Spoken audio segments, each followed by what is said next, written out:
sudah ku tanggung dosaku, akhirnya ku bertaubat padamu. Sukarnya untukku melupakanmu, karena kaulah cinta yang sejati. Tapi sayang, kehadirannya dosa lamaku datang kembali menguji ikhlaskah diriku.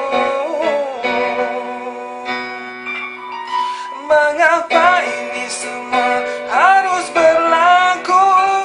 Apakah ini semua karena imanku? Sedangkan aku cuma hamba penuh kelemahan.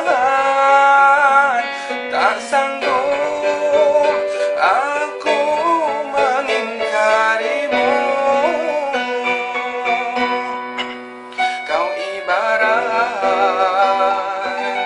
air mengalir di dalam sungai, tak terhenti arah walau ia dihalangi.